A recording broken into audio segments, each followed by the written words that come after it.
और बिल्कुल समय न गंवाते हुए आप सभी लोग सर के लिए जो मैं बोलूंगा एक शायरी के साथ, उसके बाद ही मैं खत्म करूंगा। कुछ लोग थे वक्त जो वक्त के साँचे में ढल गए, कुछ लोग थे जो वक्त के साँचे में ढल गए, कुछ लोग वो हैं जो साँचे ही बदल गए। तो ऐसे महान ग्रेट अपलाइन जिन्होंने आज हम लोगों को शिक्षा देने के यहाँ पे आए हैं, वाकई में उन्होंने साँचे बदल दिए।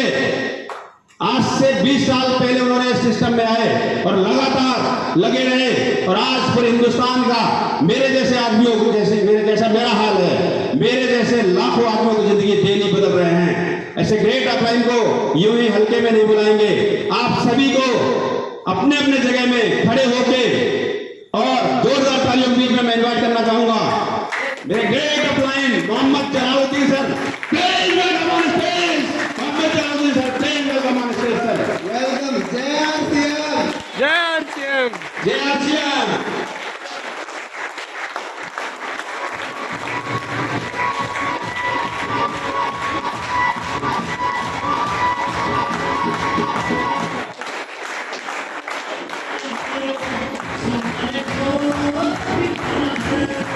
जाओ जाओ जाओ जाओ।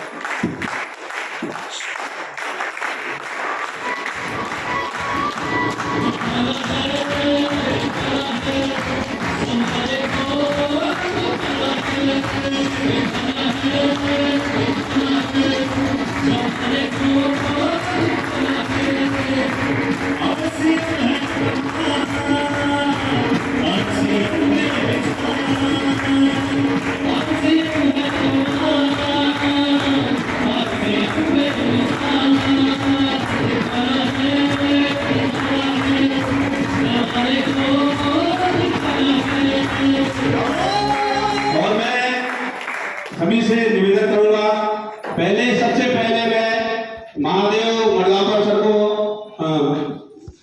खुद की तरफ से उन्होंने फूल की माला सर के लिए स्पेशल ढंग से बनवा के और उनके ऊपर चढ़ाने का प्लान किया है। तो प्लीज महादेव सर अपने माला को सर को समर्पण करें।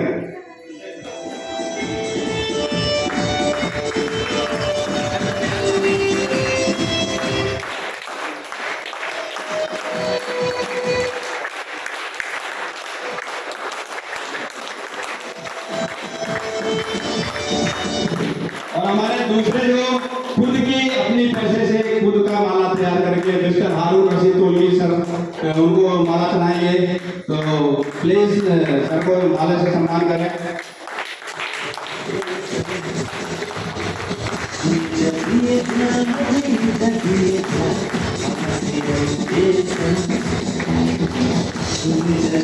और मैं इरशाद अहमद सर को बोलूंगा एक माला से सर को सम्मानित करें। इरशाद अहमद सर।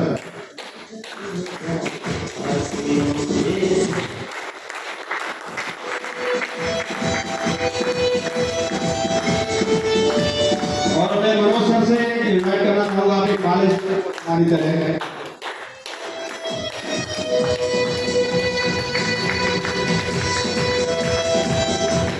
और आज के जो फ्रीडम फाइटर, जो हमारे गार्ड, जो मांगा sir ex serviceman, great leader sir, पुष्प से सर को सम्मानित करें। पुष्प से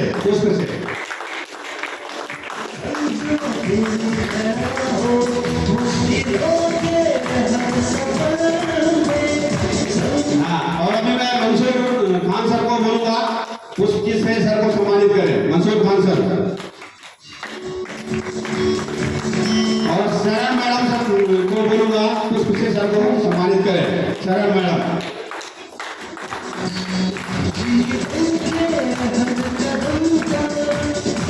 और आज के जो हमारे आश्रम के अमिताभ बच्चन माने जाते हैं गोवा के, तो उनको मैं इन्वाइट करूंगा पुष्प से सर को सम्मानित करें।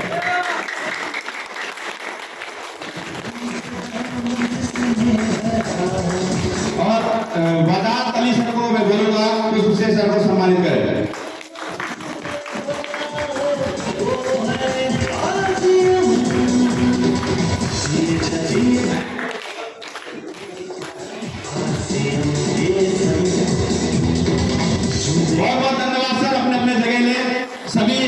बहुत बहुत धन्यवाद जो समय दिए अपने अपने जगह बैठे।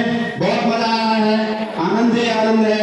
लगातार परमानंद जी और आगे बढ़ते रहेंगे। Thank you, thank you.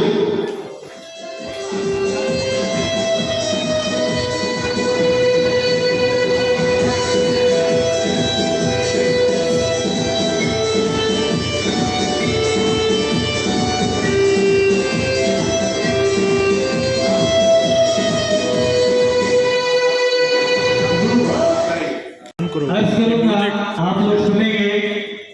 खास करके मतलब मैं अकेला ही चला था जाने में मंजिल मगर, मैं अकेला ही चला था जाने में मंजिल मगर, लोग जुड़ते गए कारवां बनता गया।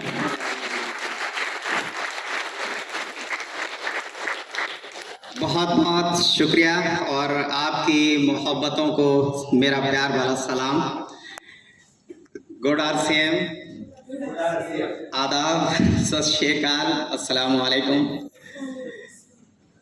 मेरा नाम जलालुद्दीन है और पहले मैं एक टीचर हुआ करता था। पहले मैं बच्चों को पढ़ाया करता था और अब थोड़ा प्रमोशन हो गया है तो अब मैं बड़ों को पढ़ाने लगा हूँ।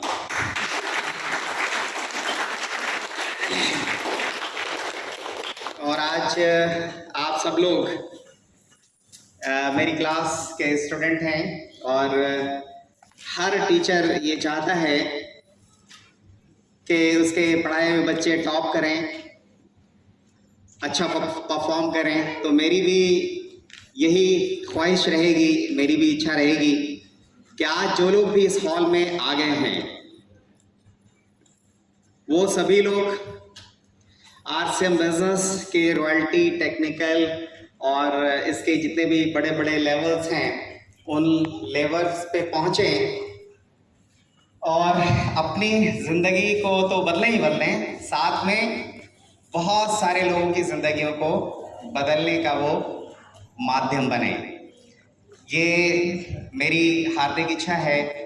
और क्योंकि मैं आपकी सरजमीन पर, आपकी धरती पर गोवा में पहली बार मेरा आना हुआ है, तो इस लिहाज से मैं आप सभी लोगों का मेहमान हूँ।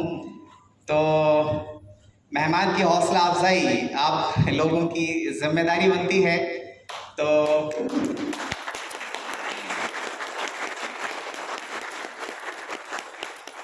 मेरी हौसला अफजाई का सही तरीका यही है कि बीच बीच में आप जो है तालियों से अपने बेदारी का सबूत देते रहें ताकि मुझे बात करने में उसी तरह से मज़ा आता रहे।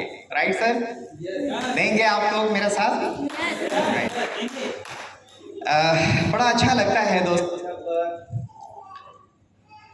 लोगों की जिंदगियां बदलती हैं। आप लोग कैसा महसूस करते हैं? देखिए, सबसे पहले मैं थोड़ा सा अपना परिचय दे दूं आप लोगों को, क्योंकि आपसे हमारी पहली मुलाकात है।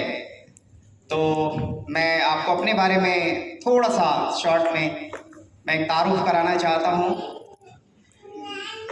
मेरी ज़िंदगी की शुरुआत जो है वो बहुत ही स्ट्रगलिंग है, बहुत ही संघर्षप्रद रही। और दिल्ली की गलियों और कहते हैं कि दिल्ली की खाक हमने छानी है और दिल्ली में दर बदर की ठोकरें हमने खाई है और बड़ा संघर्ष किया है, बड़ा स्ट्रगल किया है मैंने। कुछ लोग जो मुझे पहले से नहीं जानते हैं उनको ऐसा लग रहा होगा कि शायद मैं पहले भी ऐसा रहा होऊंगा।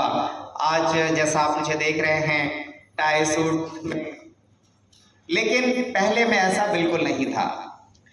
मेरी ज़िंदगी की शुरुआत दिल्ली में एक छोटे से कमरे से हुई और मैं उसको कमरा नहीं कहूँगा, वह एक छोटा सा किचन था जिसमें मैं रहता था। उसकी जो लेंथ थी वो 5 फुट थी और उसकी विड्थ जो थी वो तकरीबन 3 फीट, 3.5 फीट की थी। तो 3 बाई 5 के उस छोटा सा एक किचन था, वहाँ से मेरी ज़िंदगी की शुरुआत हुई। और मैं आपको ये बताते हुए मुझे बड़ा कोई मतलब संकोच नहीं हो रहा है। कई लोग क्या होता है कि जब थोड़ा ठीक ठाक हालात में पहुंच जाते हैं तो अपने पुराने दिनों को भूल जाते हैं, लेकिन ऐसा हम लोग नहीं करते हैं। हम आज भी उस वक्त को नहीं भूले हैं। और मैं आपको आपके बीच में मुझे बताने में भी ज़रा भी कोई संदेह या संकोच नहीं हो रहा है। मैं बिल्कुल आपको बताना चाहता हूं ताकि आप ये रिलेट कर पाएँ कि पहले मैं क्या था और आज क्या हूँ। आरसीएम बिजनेस से पहले और आरसीएम बिजनेस के बाद की ज़िंदगी मैं आप लोगों के सामने थोड़ा सा रखना चाहता हूँ। उस 3x5 के किचन का किराया भी मैं महीने में टाइम से नहीं दे पाता, ये हालत थी वहाँ। और मकान मालिक या जिसका वो था वो ये कहता था तुम्हारे बस का नहीं है किराया देना तो कहीं और देख लो। और इस तरह से हमने दिल्ली शहर के अंदर बहुत सारे कमरे चेंज किए, बहुत सारी जगह रहने की जगह चेंज की। मैं शुक्रगुजार हूँ उन हालात का, उन परिस्थितियों का, उस परमपिता परमेश्वर अल्लाह वाहिगुरु गॉड ईश्वर परमात्मा जिस नाम से भी आप उसे पुकारते हैं, मैं उसका शुक्रिया अदा करना चाहता हूँ। उस वक्त का, उन परिस्थितियों का, उन हालात का, जिन हालात में मुझे आरसीएम बिजनेस समझ में आ गया और मुझे ऐसा लगा कि ये मेरी जिंदगी को बदल सकता है। और अगस्त 2002 में मैंने इस बिजनेस को ज्वाइन किया और इसमें हमने काम करना शुरू किया। जब लोगों के पास गए तो लोगों के तरह तरह के सवालात थे। मेरा बैकग्राउंड वो लोग जानते थे, उनको मालूम था, इसलिए ज्यादातर लोगों ने ना कहा। क्या कहा? आप लोगों को भी बोलेंगे, ध्यान रखिएगा, राइट? क्या कहा? नो। मुझे ऐसा लग रहा था कि मैंने एक अच्छा बिजनेस मैंने ज्वाइन किया है, एक अच्छी अपॉर्चुनिटी ज्वाइन की है। मैं जब लोगों के साथ में शेयर करूंगा तो लोग मेरे साथ आएंगे, लोग ज्वाइन करेंगे और मेरा बिजनेस बहुत तेजी से चलेगा, ऐसा मैं सोच रहा था। लेकिन जब मैंने प्रैक्टिकली लोगों के बीच में मैं गया तो लोगों ने कहा नहीं। उल्टा उन्होंने मेरा मजाक उड़ाना शुरू किया, ये बनेगा करोड़पति, ये जा रही है आरसीएम बिजनेस। वो मेरा नाम नहीं लेते थे, क्या कहते थे? आरसीएम के नाम से पुकारते थे। लेकिन दोस्तों, मैं आप लोगों को ये बताना चाहता हूं और ये नोट कर लीजिए आप, जो लोग भी अभी शुरुआत कर रहे हैं, ये शुरुआत के चैलेंजेस हैं, ये आप लोगों को भी फेस करना पड़ेगा। मेरे सपने बड़े थे, मेरे चैलेंजेस बहुत बड़े थे, मेरी जिंदगी में दुख और तकलीफों का अंबार था। मुझे मालूम था कि अगर मैं ये नहीं करूंगा तो मैं फिर क्या करूंगा। ये सब कुछ मैं देख पा रहा था। और जब कोई मुझे कहता था ना, तो मेरा जुनून और मेरा जोश अंदर से कई गुना ज्यादा बढ़ जाता था।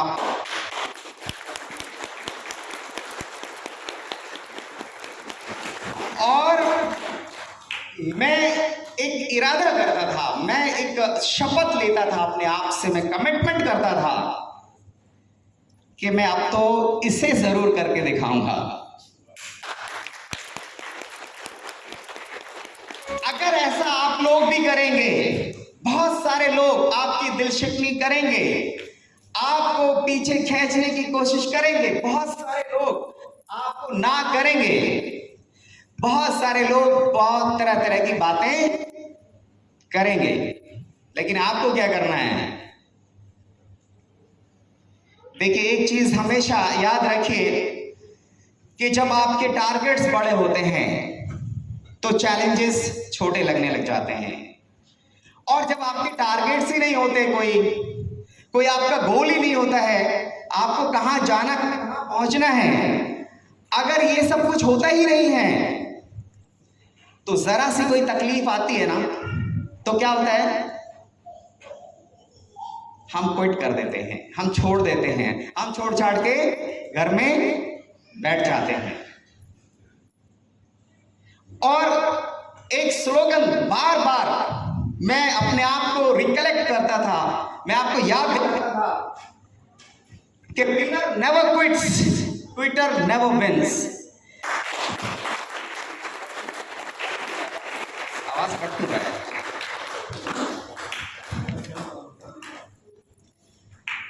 मैं इस बात को याद करता था और अपने आप को याद दिलाता था कि विनर नेवर क्विट्स, जीतने वाले लोग कभी छोड़ा नहीं करते हैं, एंड क्विटर नेवर विंस, और छोड़ने वाले लोग कभी जीता नहीं करते हैं। और मैं दोबारा उसी कमिटमेंट के साथ में और इस तरह के जोश के साथ में और पूरे एक्साइटमेंट के साथ में मैं अपने काम में लग जाता था और मैंने ये ठान लिया था कि जिन लोगों ने मेरा मजाक उड़ाया है, जिन लोगों ने मेरे जज्बात को ठेस पहुंचाई है, उन लोगों को तो मैं जरूर करके दिखाऊंगा।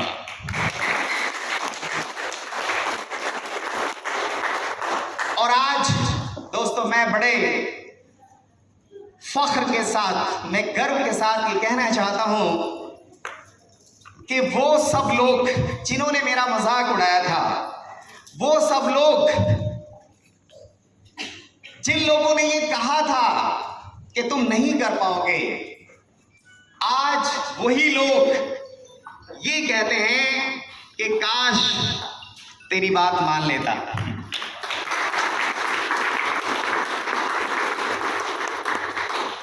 एक चीज तो क्लियर है दोस्तों, बिल्कुल स्पष्ट है कि सारे लोग नहीं करेंगे। समझ रहे हैं मेरी बात? सारे लोग नहीं करेंगे, ये आप बिल्कुल मान के चलिए। 100% लोग कभी भी किसी भी बिजनेस के अंदर कन्वर्ट नहीं होते हैं, लेकिन बहुत सारे लोग आपके साथ ज्वाइन करेंगे, वो आपके साथ काम करेंगे, वो रॉयल्टी में जाएंगे और आपको टेक्निकल पर लेकर जाएंगे। राइट? सहमत हैं आप लोग? मैं चाहूंगा आप लोग एक बार अपने आप की कामयाबी के लिए एक बार जोरदार तालियां बजाएं।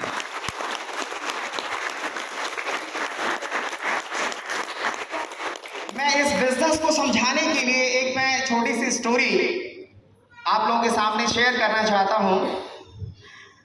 एक बार क्या होता है कि एक बंदर और बंदरिया जो है दो पेड़ पे बैठे होते हैं।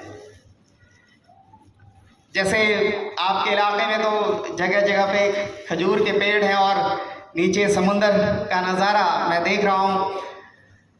तो इस तरह से एक पेड़ पर एक बंदर और एक बंदरिया जो है वो बैठे हुए होते हैं और एकदम नीचे जो है समुद्र बह रहा होता है और एकदम आकाशवाणी होती है, एक आवाज़ आती है कि इस पर्टिकुलर क्षण में एक समय है, उसमें अगर कोई बंदर है और वो छलांग लगा देता है पानी में तो वो एक सुंदर पुरुष बन जाएगा, और अगर वो बंदरिया है या बंदरिया है स्त्री है, वो अगर छलांग लगा देती है पानी में तो वो एक सुंदर स्त्री के रूप में प्रकट होगी। राइट? ये भविष्यवाणी होती है और एक उसका एक पर्टिकुलर क्षण होता है। तो जैसे ही ये सुनते दोनों हैं आकाशवाणी, लेकिन जैसे ही बंदरिया सुनती है तो बंदरिया एकदम से पानी में छलांग लगा देती है, और जब वो बाहर आती है तो वो एक सुंदर स्त्री बन जाती है। अब जैसे बाहर वो निकलती है तो बंदर देखते हैं कि भाई ये तो सुंदर स्त्री बन गई, अब तो हमारा तेरा काम हो गया। तो बंदर भी जो है बाद में छलांग लगाता है उसके अंदर, पानी के अंदर, लेकिन वो जो टाइम फ्रेम था, वो जिसे आपकी जबान में मुहूर्त कहते हैं, वो जो मुहूर्त था वो तब तक निकल चुका था। और जब बंदर छलांग लगाता है उससे पानी के अंदर और पानी से जब बाहर आता है तो वो बंदर का बंदर ही रहता है। तो एक अजीब घटना थी, एक बहुत ही अजीबोगरीब ये बात थी। तो ये पूरे शहर में जो है इसका काफ़ी चर्चा होने लगी, पत्रकार आ गए और रिपोर्टर्स ने उनसे सवाल करना शुरू किया। तो एक पत्रकार ने उससे पूछा बंदरिया से कि आप को ये कैसे भरोसा हो गया, ऐसे पता नहीं किस तरह की आवाज़ आई और आपने एकदम से भरोसा कर लिया और आपने एकदम से छलांग लगा दी। उस बंदरिया का जवाब मैं आप सब लोगों को मैं कोट करना चाहता हूं और उस बंदरिया का जवाब हो सकता है कि आप सब लोगों की कामयाबी का जो है वो वजह बन सकती है, कारण बन सकती है। उस बंदरिया ने ये जवाब दिया कि मैंने ये सोचा, जैसे ये भविष्यवाणी हुई और मेरे कान में ये आवाज़ गई तो मैंने ये सोचा कि अगर ये भविष्यवाणी सही है तो मैं एक सुंदर स्त्री बन जाऊंगी और अगर ये सही नहीं भी है तो मैं बंदरिया तो रहूंगी ही।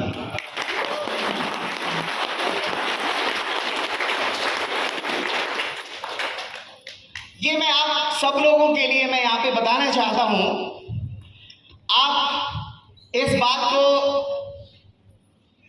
समझने की कोशिश करिए या मैं आपको जो समझाने की कोशिश कर रहा हूं कि अगर आप सपोज करिए आप बिजनेस को ज्वाइन करते हैं और आरसीएम बिजनेस में जैसे बताया जा रहा है कि आप रॉयल्टी के मकाम पे पहुंचेंगे, आप टेक्निकल पे जाएंगे और बहुत सारा पैसा कमाएंगे।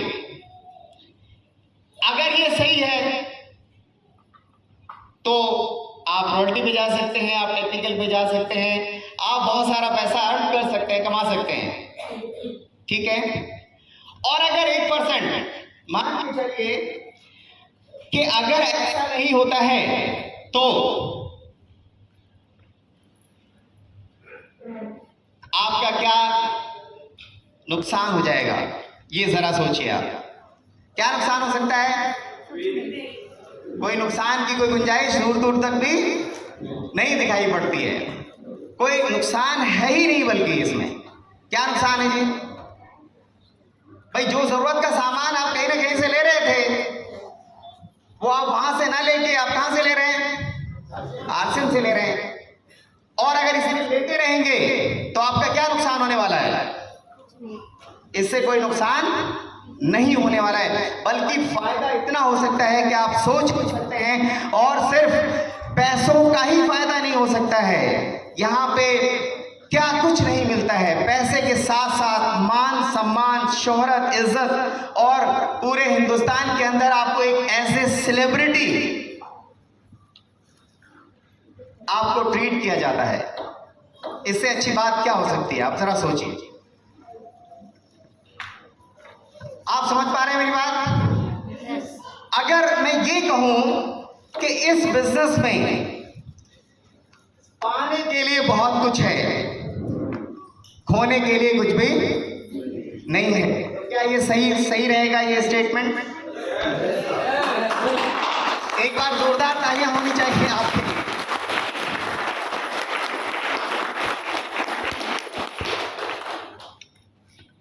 और मैं इस बीच में जो सबसे हाईएस्ट पिन जो गोवा के अंदर अभी अचीव हुई है वो है स्टार पिन। क्या टाइम हो गया?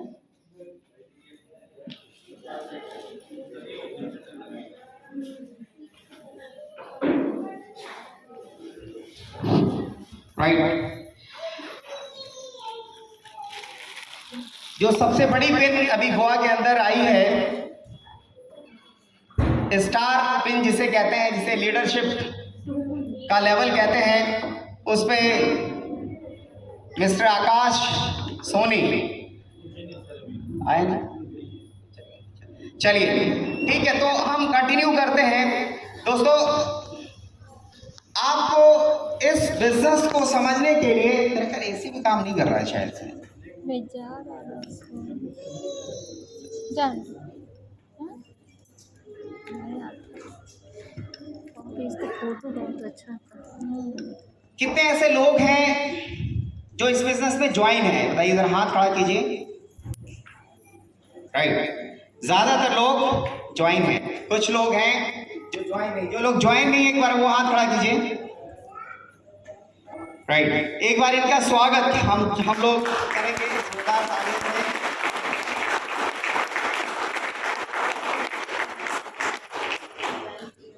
और मैं ये बिजनेस किस सिद्धांत पे काम करता है, ये बिजनेस का काम करने का तरीका क्या है, उस पर मैं थोड़ा सा बात करना चाहता हूं आप लोगों से। देखिए, ये बिजनेस जो है ये मल्टी लेवल मार्केटिंग कहलाता है। क्या कहलाता है? मल्टी लेवल मार्केटिंग कहलाता है। और जे पॉल गेटी जो है बहुत बड़े बिलियनर हैं, जे पॉल गेटी। कितने लोगों ने नाम सुना है जे पॉल गेटी का? कुछ लोगों ने सुना है, राइट। देखिए, उनका वो जो है बहुत बड़े बिजनेसमैन हैं और उनकी एक बहुत बड़ी जो है बिजनेस की पॉलिसी है, उनकी बुक आती है और उस पुस्तक के अंदर उन्होंने बिजनेस में बहुत बड़े मकाम हासिल करने के जो तरीके हैं वो उसमें बताए गए हैं, बताया है उन्होंने। और किस तरह से आप अमीर बन सकते हैं उसकी थ्योरी बताई है। वो मैं आप लोगों के सामने कुछ बातें मैं उनकी शेयर करना चाहता हूं। उसमें सबसे पहली बात जे पॉल गेटी साहब ने ये कहा कि अगर आप अमीर बनना चाहते हैं तो आपका अपना काम होना चाहिए। क्या काम होना चाहिए? आपका कोई अपना काम होना चाहिए। और उन्होंने ये बात बताई कि नौकरी करके कोई भी आदमी अमीर नहीं बन सकता इस दुनिया में, और ना बना अभी तक। बना है क्या कोई? अगर आपको अमीर बनना है तो अमीर बनने का एक ही तरीका है। वो तरीका कौन सा है? आपको मालिक बनना पड़ेगा, आपको ऑनर बनना पड़ेगा, तभी आप अमीर बन सकते हैं। पहला सिद्धांत। दूसरा काम उन्होंने ये बताया कि अगर आप अपना काम 100% काम अगर किसी एक व्यक्ति से लेना चाहते हैं, और दूसरा ऑप्शन ये है कि 100 आदमियों से 1-1% अगर आप काम लेना चाहते हैं, तो जो दूसरा वाला तरीका है वो आपके लिए ज्यादा बेटर है। कौन सा तरीका बेटर है? दूसरा तरीका। एक तरीका तो ये, एक व्यक्ति आपने अपॉइंट किया, उससे आप पूरा 100% काम ले रहे हैं। अगर वो आदमी छुट्टी पे चला जाता है या उसकी तबीयत खराब हो जाती है तो क्या होगा? आपका काम बंद हो जाएगा, आपकी फैक्ट्री बंद हो जाएगी, आपका ऑफिस बंद हो जाएगा। लेकिन अगर आप 1-1% काम 100 आदमियों से ले रहे हैं और उसमें 2-4-5 लोगों की तबीयत खराब हो जाती है, छुट्टी पे चले जाते हैं, तो कितना % काम रहेगा? तब भी 90%, 95% काम आपका होता रहेगा। ये नेटवर्क का सिद्धांत है। हम लोग जो नेटवर्क में काम करते हैं, सिर्फ आप अकेले नहीं होते हैं, बहुत बड़ी टीम काम कर रही होती है आपके साथ में। बहुत सारे लोग आपके साथ में काम कर रहे होते हैं और वो अपने एफर्ट्स का कुछ थोड़ा हिस्सा वो दे रहे होते हैं, और एक कंप्लीट हिस्सा जो है आपका बिजनेस बढ़ रहा होता है। उसमें से कुछ लोग काम करते हैं, कुछ लोग नहीं भी करते हैं, तो भी आपका बिजनेस आगे बढ़ रहा होता है। जैसे एज फॉर एग्जाम्पल,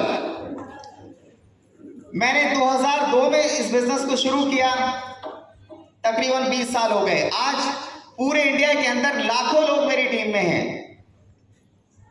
अगर उसमें से कुछ लोग काम करना बंद भी कर दें तो क्या होगा?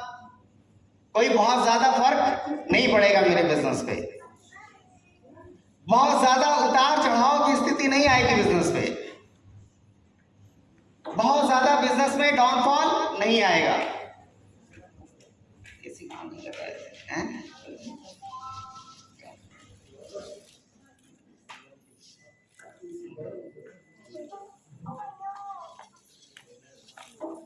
इसी से राइट, समझ पा रहे हैं? तो काम वो करना चाहिए कि जिसमें बहुत सारे लोग इन्वॉल्व हों। सिंगल लेवल मार्केटिंग में कभी भी बहुत बड़ा एक अकेला आदमी काम नहीं कर सकता है। मल्टी लेवल मार्केटिंग जो होती है उसमें बहुत सारे लोग काम करते हैं, बहुत सारे लोगों का एफर्ट्स उसमें शामिल होता है। उसकी वजह से बहुत बड़े रिजल्ट्स, बहुत बड़े आउटपुट आते हैं। इस बिजनेस के अंदर अगर मैं बात करूं दोस्तों, तो यहाँ शुरुआत बिल्कुल जीरो से होती है। बिल्कुल शुरुआत, स्टार्टिंग जो है बिना किसी लागत के, बिना किसी इन्वेस्टमेंट के, बिना किसी पैसे के होती है। और फिर आप आगे लोगों को इस बिजनेस के बारे में बताते हैं, लोगों को इसकी इंफॉर्मेशन शेयर करते हैं और आप एक कंज्यूमर नेटवर्क बनाते हैं। क्या बनाते हैं? Consumer network. और वो कंज्यूमर नेटवर्क सब लोग मिलकर अपने अपने एफर्ट्स लगा रहे होते हैं, अपनी अपनी ज़रूरत का सामान खरीद रहे होते हैं और आपकी टीम बन रही होती है। और धीरे धीरे ये टीम बड़ी होती है, बिजनेस लाखों में और आगे करोड़ों में पहुंच जाता है। आपकी इनकम शुरुआत तो छोटे से होती है, हो सकता है कि इनकम 100, 200, 500 रुपए से शुरू हो, ये आगे बढ़कर 10,000, 20,000, 50,000 और फिर ये बिजनेस लाखों में आपकी इनकम जनरेट करती है। तो कैसा रहेगा जी? क्या ऐसा बिजनेस करना चाहिए? इस बिजनेस को करते हुए यहाँ पर एमके सोनी सर ने इस बिजनेस को गोवा के अंदर इनिशिएटिव लिया और बहुत बड़ी इन्होंने सैक्रिफाइस भी किया, इन्होंने अपनी कुर्बानी भी दी और इन्होंने अपनी नौकरी को छोड़ के फुल टाइम आरसीएम बिजनेस करने का निर्णय लिया। अपने बेटे को जो इंजीनियर है उसको भी नौकरी से रिजाइन दिलाकर वो यहाँ पर बुलाकर अपना खुद का पिकअप सेंटर, यहाँ पे नहीं था, उन्होंने अपना पिकअप सेंटर चालू किया और उनको अपने बेटे को पिकअप सेंटर में बिठाया और साथ में नेटवर्क करते हुए गोवा के अंदर पहली स्टार पिन का उन्होंने अचीवमेंट किया। मैं चाहता हूं कि आपकी जोरदार तालियों के बीच में एक बार आकाश सोनी को मंच में आमंत्रित करते हैं, उनका स्वागत करते हैं, उनका वेलकम करते हैं। और ये आने वाले समय के भावी रॉयल्टी अचीवर और टेक्निकल अचीवर और हो सकता है आने वाले समय में ये डायमंड अचीवर भी बन सकते हैं। तो मैं चाहता हूं कि आपकी जोरदार तालियों के बीच खड़े होकर एक बार, बैठे बैठे आप लोग वो भी हो गए होंगे, एक बार खड़े होकर जोरदार तालियों से हम स्वागत करेंगे मिस्टर आकाश सोनी का। और मैं सभी सीनियर लीडर से और एमके सोनी साहब से भी मैं गुजारिश करूंगा वो स्टेज पे आए और आकाश सोनी का स्वागत करें। Thank you.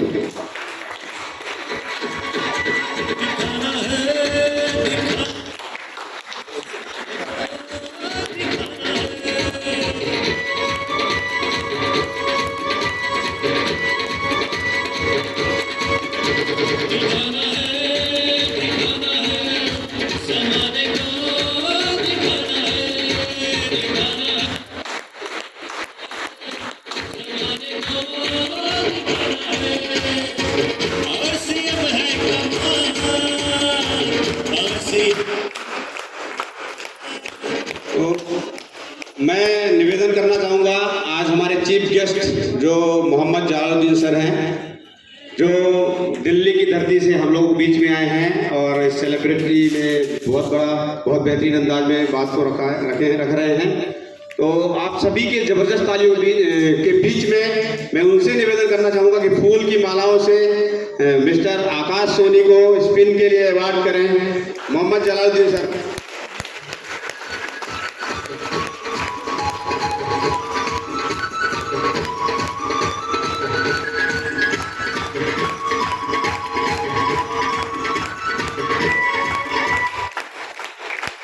और मैं मांगा टुकनो सर से इनवाइट करना चाहूँगा, फूल की मालाओं से आकाश सोनी को सम्मानित करें जबरदस्त तालियों के बीच में।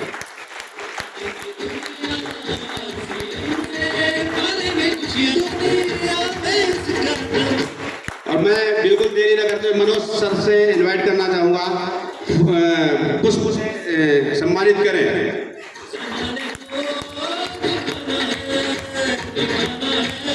और जोरदार ताली के बीच में मैं इनवाइट करना चाहूँगा केपी सर को पुष्प की मालाओं से सम्मानित करें।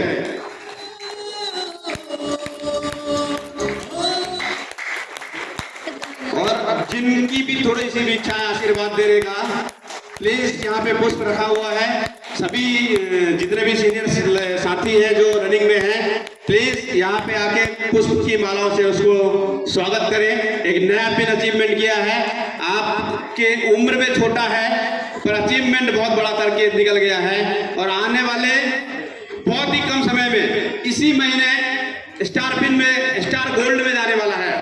मतलब ये अचीवमेंट खत्म नहीं हुई है, अभी तो स्टार्ट हुई है।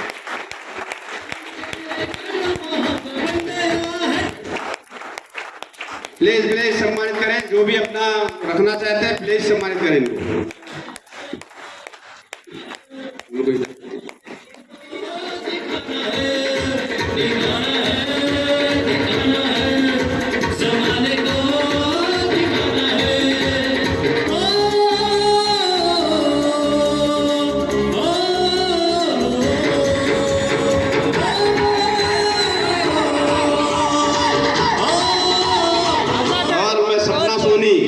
जिनके सुपुत्र ने आज अचीवमेंट हासिल करके दिखाया है, उनको